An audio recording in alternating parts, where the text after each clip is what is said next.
Hello guys, hey what's up, welcome back to my channel है। ओहो हजुरहरूलाई नभेटेको भने आज कति 1 महिना 2 महिना हुन लागिसक्यो। वास्तुले चाहिँ भिडियो बनाएको थिएन है, र आज कम्तीमा पनि 1.5 महिना अथवा 2 महिनापछि चाहिँ I am back with video है गाइस। र के छ हजुरहरू चाहिँ सन्चै हुनुहुन्छ होला। र भिडियो पनि किन नबनाएको भन्दाखेरि चाहिँ हल्का म बाटो काट्छु है गाइस। भिडियो बाइक देखियो है, धेरै पछि बाइक देखियो। यो बाटोमा सधैँ देखिन्छ, नत्र भने यसतिर बाइक चाहिँ खासै देख्दैन है। ल भिडियो खिच्नु पनि कति गाह्रो हो भन्छु क्या म होइन, धेरै पछि क्या आफ्टर लङ टाइम। र आजको टपिक चाहिँ के छ भन्दाखेरि आज एउटा यतिकै जस्तो ऱ्यान्डम भिडियो होइन, किनकि धेरै भइसकेको छ अनि हजुरहरूसँग कुराकानी भइरहेको छैन। अब कमेन्ट गरौँ है यताउता। अब वासु अब बिस्तारै बिजी भयो क्या होइन, बिजी भयो बिस्तारै। अब ठाउँ नयाँ ठाउँ सरेर आएको। पहिला पो अब म अर्को ठाउँमा थिएँ, कामसाम थिएन, यसो भिडियो बनाइन्थ्यो, दिनकै बनाइन्थ्यो, मैले यसो हप्ताकै बनाइन्थ्यो होइन। तर अब चाहिँ हल्का बिजी भएको हो कि होइन, त्यस्तो भइरहेको थियो। तर के कुरा बुझ्यो भने चाहिँ बिजी यदि जतिसुकै बिजी भए पनि आफूले गरिरहेको काम चाहिँ छाड्नु हुँदैन। डोन्ट वेस्ट योर टाइम भन्ने चाहिँ मैले बुझेँ होइन। आई थिङ्क यो भिडियो खिच्नु पनि मेरो लागि त वेस्ट नै हो। तर हुन्छ नि त, मलाई स्टिल क्या 2 महिना भइसक्यो भिडियो नहालेको होइन। That still I got text क्या, मैले टेक्स्टहरू पाउँछु क्या होइन। दाइ हजुर कहाँ हुनुहुन्छ, अहिले युएसएको कन्डिसन कस्तो छ, युएसए अहिले अब आउँदा गएर होला ठिक होला कि नहोला र होइन, यस्तो टेक्स्टहरू चाहिँ मैले देखिरहेको हुन्छु क्या। र खोइ हावा छ है, साउन्ड कस्तो आउँछ मलाई थाहा होइन। र जानु पऱ्यो यता। र अब दाइ यस्तो टेक्स्टहरू गरिरहनु भएको हुन्छ इन्स्टातिर फेसबुकतिर होइन। अब त्यो भएको हुनाले चाहिँ भिडियो बनाऊँ होइन, कम्युनिकेट गरौँ। र यो भिडियो चाहिँ मोस्टली आस्क एनिथिङ होइन, जे हुन्छ चट्ट कमेन्ट गर्नु, म सब रिप्लाई गर्छु होइन। र युएसएमा चाहिँ ट्रम्प आएपछि के छ, अस्ति भर्खरै हाम्रो भाइस प्रेसिडेन्टको पनि हल्का न्युजहरू आइरहेको थियो होइन। ग्रिन कार्ड हुँदैमा युएसमा बस्न पाइँदैन, ग्रिन कार्डवालालाई पनि हामी निष्कासन गर्न सक्छौँ, यो टाइपको चाहिँ उहाँहरूको स्टेटमेन्ट आएको छ होइन। अब ट्रम्प आएपछि अब ट्रम्प भनेको सबैलाई जिद्दी, आफ्नो कुरा मात्रै सुन्ने होइन, त्यस्तै हुनुहुन्छ।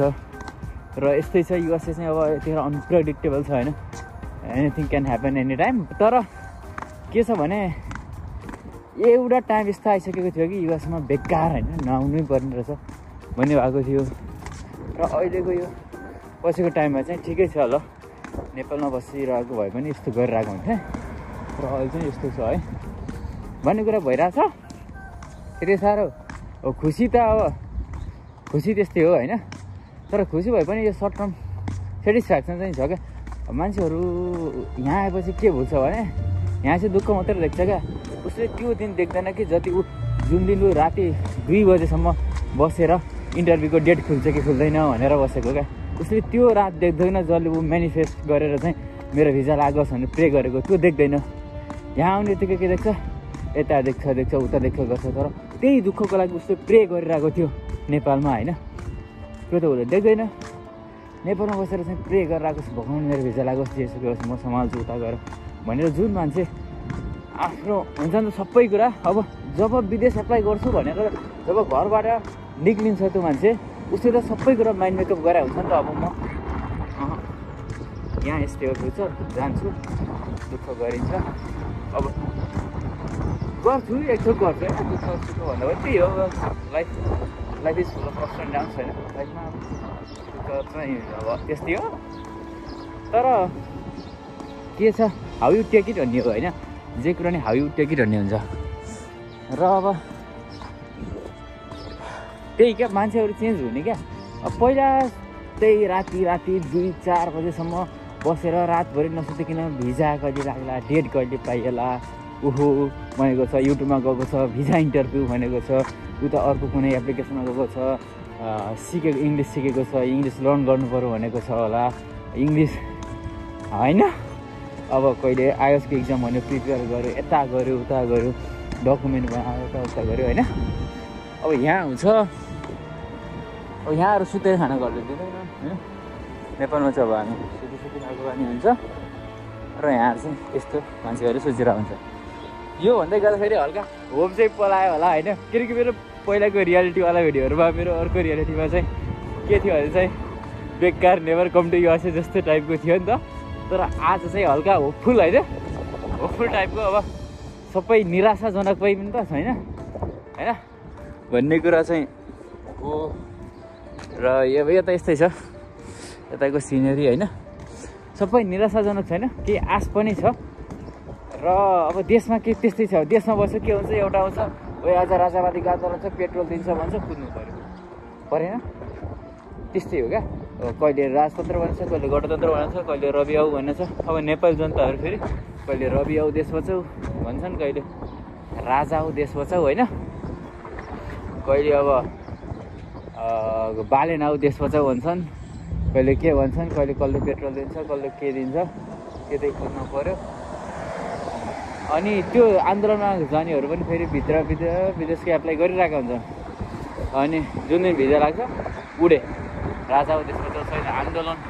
यदि उनीहरूले पक्कै अब जे कुरा पनि चाहिएको छ भने त उनीहरू अब हुन्छ नि त देशमा केही गर्छु भनेर बसेको यदि थियो भने त उनीहरूले पहिलेबाट आन्दोलन गरिरहनु पर्ने हो होइन।